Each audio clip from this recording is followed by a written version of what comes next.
Welcome to this video for round 8 of the Chess Olympiad in Istanbul. Round 8 was played on September the 5th, so I'll upload this on September 6th, so I'm one day behind, catching up after my vacation. This was a round which saw the absolute top pairing between Russia and Ukraine. The first two seeds, Russia seeded first, Ukraine second, and Russia won this very important match. Basically by a victory of Sergei Karyakin, who beat Andrei Volokitin in a technical endgame, and this was the decisive victory with 3 draws. The game was quite long though, and not so interesting from a video point of view, so I won't show that. And we also had a draw between China and Azerbaijan, 2-2, where Shakhriyar Mamedyarov beat Wang Yu in an interesting game, which was also a candidate for this video. And Ding Liren, the junior star from China, beat Mamedov, a very nice attacking game against the King's Indian. This has also been done on video by some other YouTubers, so I won't do this as well. Then we had Armenia beating Uzbekistan convincingly. The United States won against Macedonia, and and now we come to the match which will be the game from that I'll be covering. Germany against Hungary, a very important match for the medals. Hungary is the 4th best team in terms of ELO rating, and Germany is only seated on place 14, but they are the current European team champions, and they seem to be in good shape in this tournament. So I cover the top game of this match between Arkady Naiditsch, Germany's top player, and Peter Leko. And also, of course, I'm German myself, so I'm a bit biased to show a game of the German team for once. Alright, so let's see what happened in this game. Naiditsch opened with 1d4, which is not his usual opening move. Really, he plays e4 normally, but he mixes his moves. So here we went for Nimzo Indian, which is Leko's standard reply to d4, Nimzo and Queen's Indian defense. Naiditsch played e3, the very classical line, the Rubinstein system, and we get the main line on the board here pretty quickly.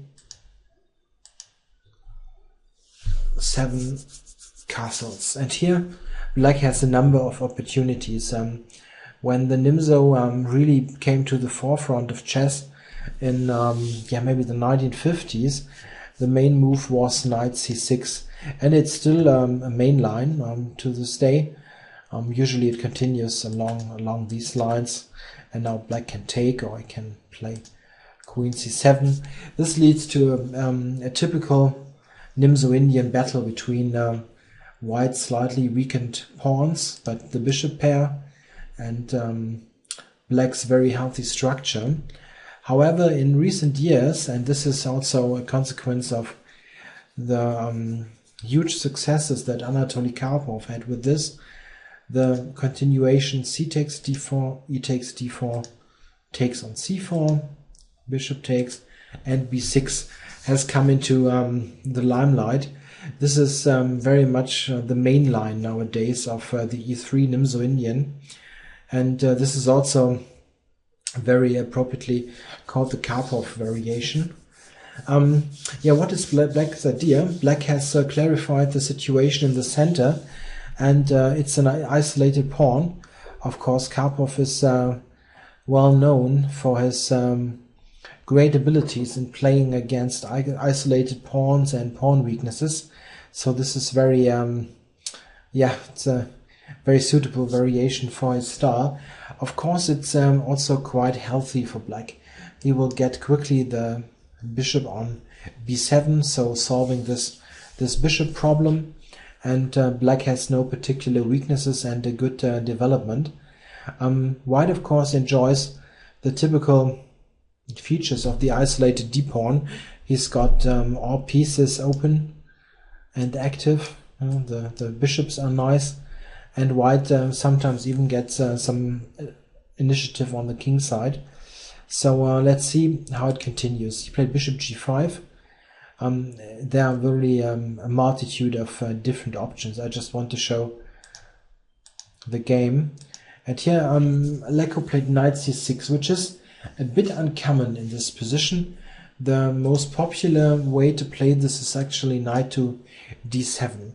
Very often the pawn structure that black is aiming for in this variation actually involves him capturing on c3, which is a bit less attractive now as the rook is on c1, but very often the knight is simply more flexible on d7 than it is on c6. This kind of setup with knight c6 pretty much signals that black wants to retreat his bishop on b4 and not exchange it. Rook e1, rook c8, bishop d3. White retreats the bishop from the c-file and seems to intend some play against h7. This is fairly typical in the isolated pawn. And black retreated the bishop, as mentioned, to get rid of this pin and sort of help defending the king side. Here white played also a very typical move, bishop back to b1. The idea is to play queen d3 in the future and then set up this battery against h7 with a mate threat on this point. And what does black do? Rook e8, anticipating possible bishop f8, and at some point and also covering e6, which can be very useful. White now played h4, and this is interesting. In fact, the h pawn is very useful attacking unit in this kind of position, as very often after this battery is set up, as shown before, black will play the move g6 at some point to cover h7, and then h4, h5 is a very important resource for white to open up the king side. It's just a bit funny to see this move played so early, but it's perfectly okay. It's also very useful to cover this bishop, and this we can see in various lines. I'll show one. Black played g6 now, anticipating all this, queen d3 things. And now white played a3, because this was one point of g6. If now this move after knight b4, it simply doesn't make any sense, and white needs to move the queen again. This is why white played this this a3 move. And now black played rook c7. Here it is important to examine one alternative, because it's a fairly typical way to try to release some pressure here. And this is knight d5. And here we can see one benefit of this h4 move. Let's consider the following line. Knight takes d5. If now, in this position, white wouldn't have played h4, then bishop g5 would have been a real option, because, simply knight g5, queen g5. But here white can simply recapture, and this leads to a quite nice position for white. Let's, for example, look at this. I'm now probably taking on e8. And, this kind of structure. In fact, I was pretty surprised that if you give this to a strong engine like Houdini on a good machine, that it actually gives this position as around equal. I would say that white has a very distinct advantage here. This is a typical pawn structure arising from isolated pawns, and especially from the Nimzo-Indian, called the ram structure, like the animal, the ram. Because of those pawns, they are somehow considered to interlock each other's like like like on this animal. Yeah, and this kind of structure is very good for white, because his bishop is just better. It can attack d5 while this bishop is passive on b7, and also this kind of thing here on the king side is very much to white's advantage. So I think white is just better in this position. I'm surprised that the computer actually thinks this is okay for black. And this is one point why h4 makes sense, this kind of setup. Of course, this is not forced. Black can also just recapture, of course, on d5. And this could lead to something like this: bishop e4, queen retreats, and d5. White managed to advance the isolated pawn. And this kind of position also would be very nice for white, who just has a good pressure against black, and simply the somewhat more active pieces. Note that also h4 is very useful here, that white can also very conveniently always capture with the knight and attack f7. Yeah, this is nice. So knight d5 in this position, knight d5 wouldn't really help black much. He played this move rook c7, which overprotect the bishop and possibly intense rook d7 with some pressure on d4. And white now, funny enough, played rook c2 in reply. And this is an interesting move, possibly allowing these kind of maneuvers. Black played now knight d5 because it's simply different now. If white would capture now on d5, which he didn't, then queen d5. There's no bishop e4, obviously, because of the rook. So this is also why white didn't take on d5. He kept the pieces on the board, knight e4. Yeah, black now played knight to b8. I think this is fine, trying to exchange one pair of rooks. And yeah, white for the moment doesn't want to exchange. He plays rook d2, keeping all pieces on the board, and trying to keep maximum pressure on black. Pressure here means that white has got lots of pieces directed to the king side. He's got this h5 idea, and black doesn't have any great direct counterplay. Here's another interesting position where I don't understand the computer's recommendation.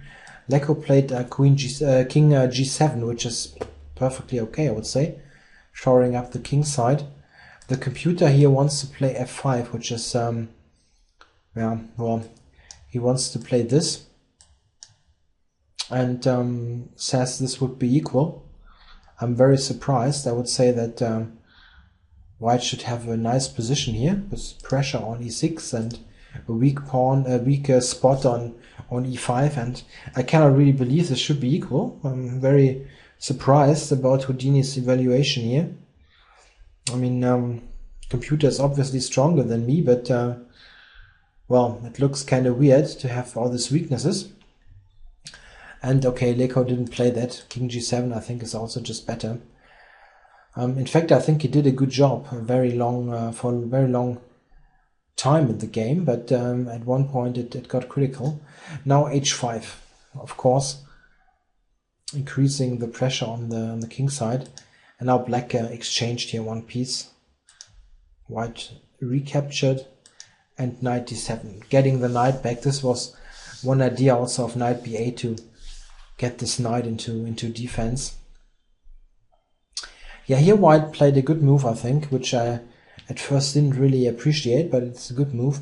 He played rook c2 back, and the idea is that white wants to use his queen on d2, looking in this direction, or possibly queen f4 at some point if this knight should move.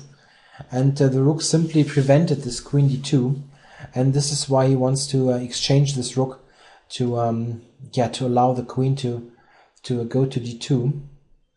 Black exchanged and played queen e7 now, which is perfectly okay. Queen d2 and knight to f8. Yeah, the old that's the old point, I think it was by Bent Larsen, that with a knight on f8 you never get mated.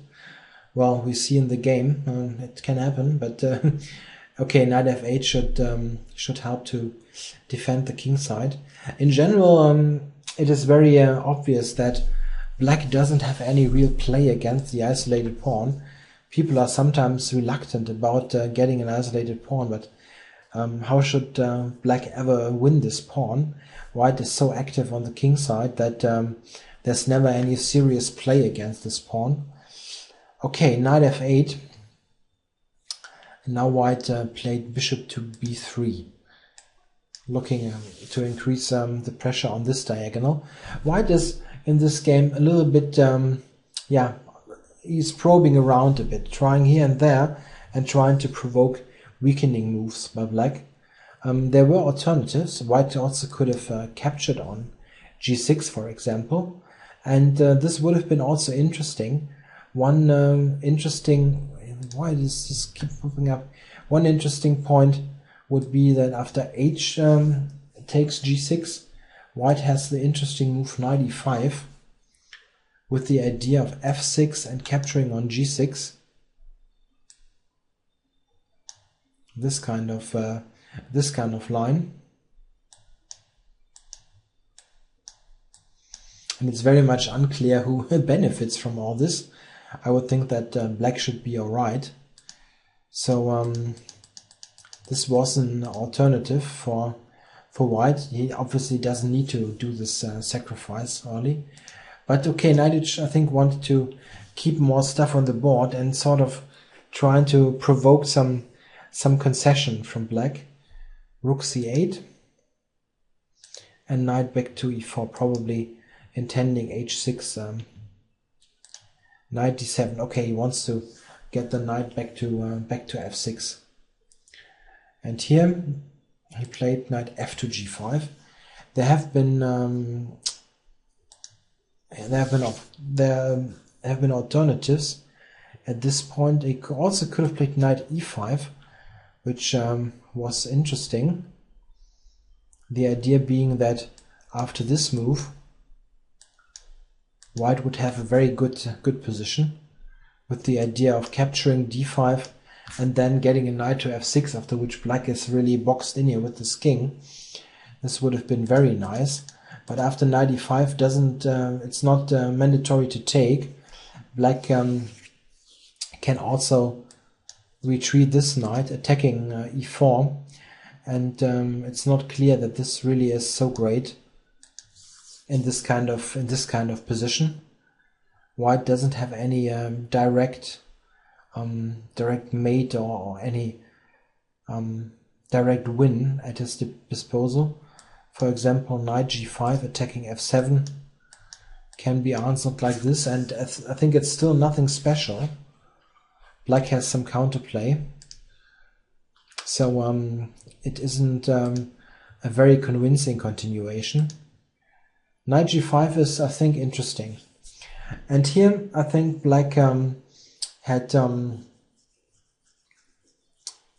alternatives. He took on h5. I think this is really a mistake. I think there must be some miscalculation involved in this move. What black should do is actually to move one knight to f6, but it's not so easy to determine which knight he should move. If you look at this move, which looks perfectly natural, you see that after knight f6, white has the very strong continuation, knight takes e6 check. And this is surprisingly, at least to me, immediately winning with the combination of h6 here, h6, king in the corner, and then queen f4. And this is super strong, attacking the f6 knight and intending queen e5 also. If black now moves the knight, then there's d5 and queen d4, and it's just over. Black can resign this with a clear conscience. So this knight takes e6 sacrifice would win outright. So this move, which looks perfectly normal, isn't working. What black could do is play this move the other way around And this, I think, isn't so easy to crack. White can play this h6 move again, and here I don't really see a very direct attacking continuation. Black still seems fairly solid. He's under pressure, but it's not obvious how White should really benefit from all this. One idea which I liked is this kind of move, to allow a recapture with the pawn if Black should take on e4. And here is no direct win for White. In fact, after the game, the continuation, G takes h5, it's very critical. White now played knight g3, intending to capture on h5, but also threatening the very strong knight f5 check. And here I think Black has no chance anymore to get a decent game out of this. The problem simply being that king h8, what he played, directly loses, and this one, which is somewhat better, is also quite problematic for Black. I think White here could simply take on h5, and it's simply dangerous. Those knights are dangerous attacking pieces, so you don't really want to play this position, but maybe you need to. One funny point is knight f5, which needs to be calculated, of course. It's also dangerous, but it doesn't seem to win or so directly. Let's say queen here takes on d5, bishop d5, and queen f4. This looks very nice at first, with this idea, attacking here and threatening mate. But Black has the amazing resource knight f6. And this is, for instance, one line which he could easily have overlooked. Otherwise, White will simply win. But this kind of position is actually still playable for Black because of the strong bishop. White doesn't have a mate or any direct win, and this bishop is helping him with counterplay on g2 with this kind of ideas. So this is okay for Black. King g8, definitely after this knight g3 move, this move, king g8 definitely was tougher. He played, however, king h8, and now there's knight f5 coming, and this is just brutal. Utilizing the pin, the knight steps forward, attacking the queen, and where should the queen go? There's not much choice. Let's say f6, but it really doesn't matter. On every queen move, there's always the very strong move knight d6, and this just kills. It's simply a monster fork. f7 is double attacked for a check on the king. The knight attacks the rook and the bishop, and this is just terrible. So king h8 really was a big blunder, which loses instantly. Yeah, here Black simply has no move. He played rook g8, and here there are multiple wins, but Naiditsch finishes very efficiently. It took with this knight, king to g7, and just rook takes e6, and this is a very simple win. The queen doesn't have any squares available really. It went to f4, could also go to f5, but this is again a very very terrible fork on the bishop and the queen, and that's just terrible, this position. He played queen to f4, certainly also in time trouble, and now White can simply win with taking and rook e7. This is what Naiditsch played, and Leko just resigned. He lose a piece at least on the 7th rank, and probably even more. And there's also the discoveries threatened, and well, it's just a big mess, which leaves Black with a complete wreck of a position. Yeah, a nice attacking win at the end by Naiditsch. I think Leko defended this quite well until he broke down in time trouble. However, the whole structure that he got here, let's say, let's just go back a couple of moves. this kind of structure, I think, is simply nice to play for white. He doesn't risk much and can always try to poke around on the king side, and it's not so obvious what black's counterplay might be. I don't really like so much this knight c6 development. I like knight d7 more, with the idea of getting play against hanging pawns after the bishop captures on c3. So just to make this clearer, let's say this kind of structure. I like this more in comparison for black than the game. Black here has some ideas with playing e5 at some point, or getting a knight to f4 and so on. I think this is more comfortable to play in comparison to the isolated pawn position type. But okay, it's a matter of taste certainly. But I thought Naiditsch really had a good game here, without any problems, and he could always try without much risk. Yeah, I hope you enjoyed the game, and I'll be back very soon with coverage from round 9, which was played on September 6th, which is today. So I finally caught up with my coverage. Yeah, talk to you soon.